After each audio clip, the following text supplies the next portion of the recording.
Há vários tipos de pessoas na nossa sociedade. Tem aquelas pessoas muito engraçadas, muito comunicativas, que fazem amigos com muita facilidade. Tem aquelas pessoas que sempre estão em busca de uma nova aventura, que não se contentam com ter sempre a mesma coisa, querem sempre mais, mais e mais. E tem aquele outro tipo de pessoa que parece ter um raciocínio mais rápido que os demais, uma facilidade para aprender, uma memória privilegiada. Essas pessoas dizemos que são inteligentes. Mas afinal, o que é inteligência? O QI serve de alguma coisa ou é uma grande balela? A inteligência e a burrice passam de pai para filho? E por fim, há raças mais inteligentes que outras? Quer saber disso e muito mais? Vem comigo nesse vídeo. Ainda há uma certa bateção de cabeça na hora de definir inteligência, então vamos partir da definição dada pela APA, a Associação Americana de Psicologia. Para ela, a inteligência é definida como a capacidade de obter informações, aprender com a experiência, adaptar-se ao ambiente, compreender e utilizar corretamente o pensamento e a razão. Isso envolve as habilidades de aprendizagem, adaptação, compreensão e aplicação. E foram justamente essas habilidades que o psicólogo francês Alfred Binet, no início do século XX, decidiu estudar nas crianças. Incentivado pelo governo francês, ele, junto com seu assistente Théodore Simon, buscava identificar crianças que precisavam de uma ajuda especial no sistema de ensino francês, assim criando a escala de inteligência Binet-Simon. Binet foi anotando ao longo dos anos a média de pontuações das crianças em cada idade.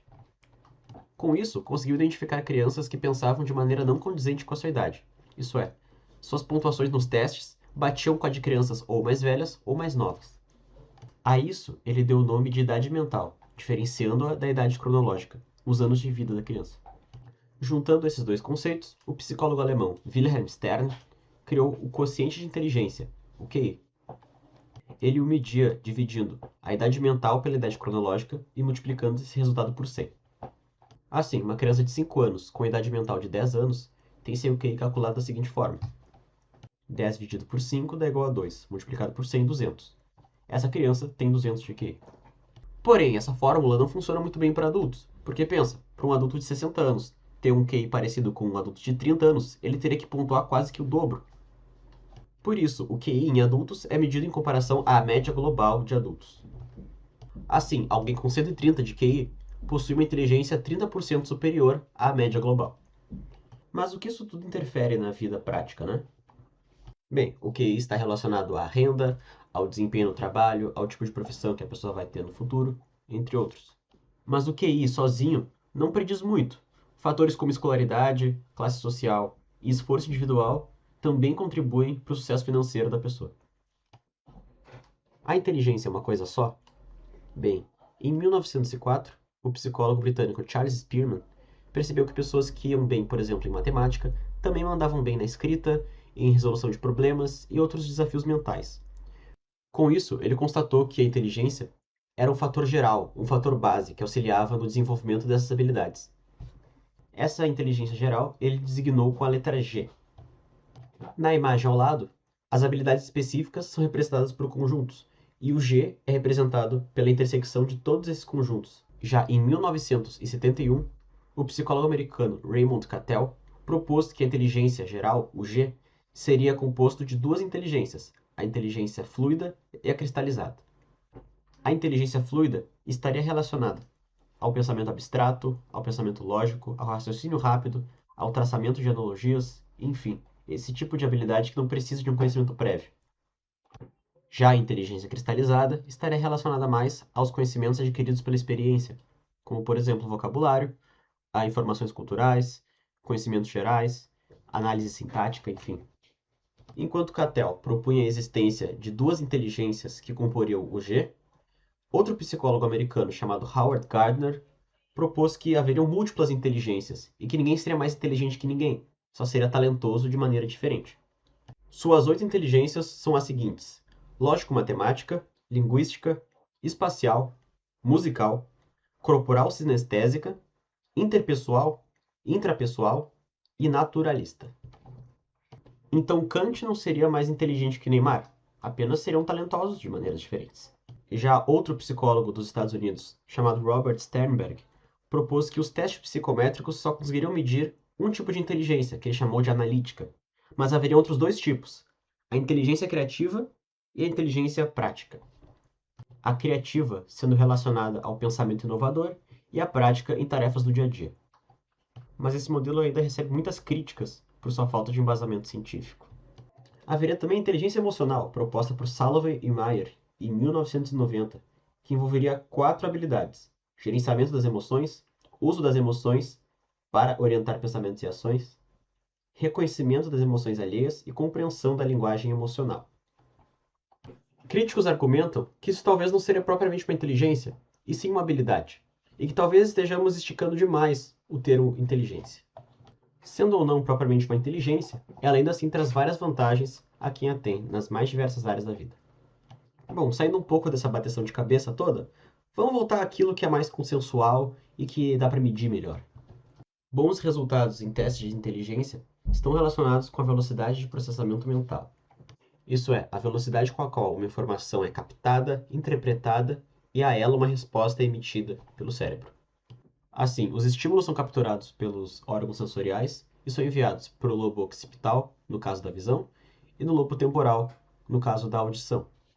Essas informações então são processadas e coordenadas pelo lobo parietal, e o córtex pré-frontal é o responsável pela tomada de decisão.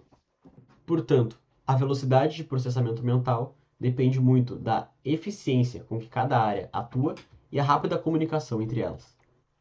Bons resultados em testes de inteligência também estão relacionados à memória de trabalho. Para isso, o córtex pré-frontal é um protagonista, mas ele não trabalha sozinho.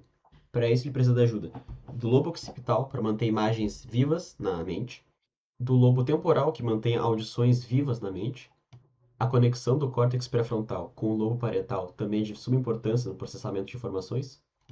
E os gânglios da base, que ajudam a atualizar, filtrar e gerenciar informações, permitindo que o cérebro substitua memórias antigas por novas durante a execução de uma tarefa. Estudos também demonstraram que o volume de substância cinzenta presente no lobo frontal e em outras áreas do cérebro que impactam na atenção possui forte relação com a inteligência fluida, mas não com a inteligência cristalizada. Então, danos aos lobos frontais costumam prejudicar a inteligência fluida, mas mantêm a inteligência cristalizada intacta. A inteligência é genética ou ambiente? Bem como muitas coisas na vida, um pouco dos dois. Vários estudos realizados com gêmeos estimaram uma heredabilidade de 50% da inteligência.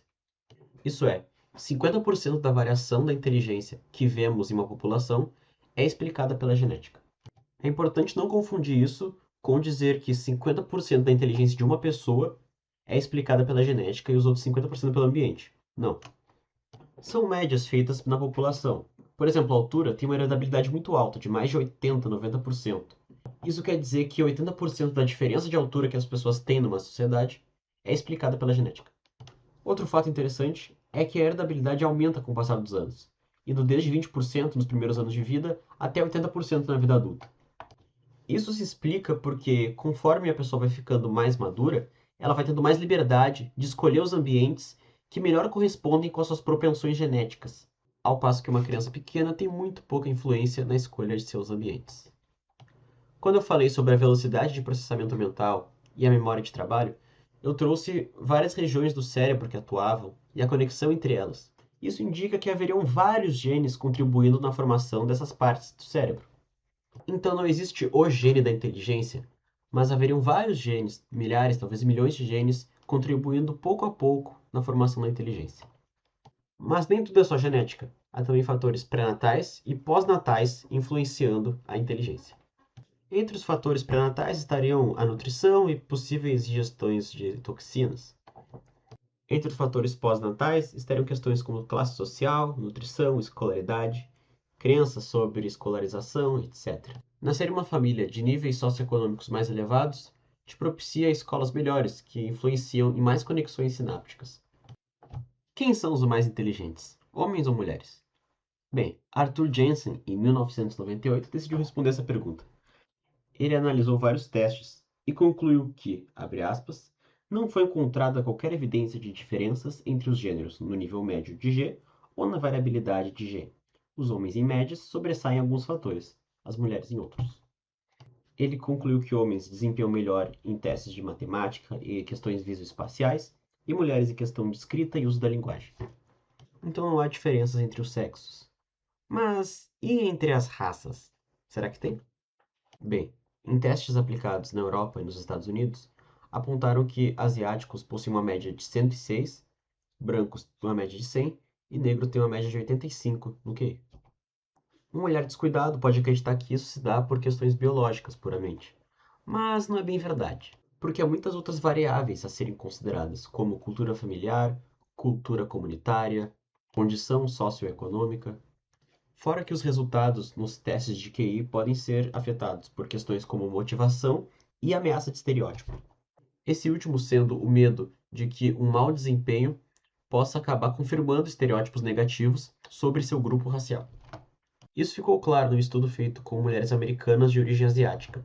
Quando o estereótipo asiáticos são bons em matemática foi enfatizado, elas tiveram um desempenho melhor do que quando o estereótipo mulheres são ruins em matemática foi enfatizado.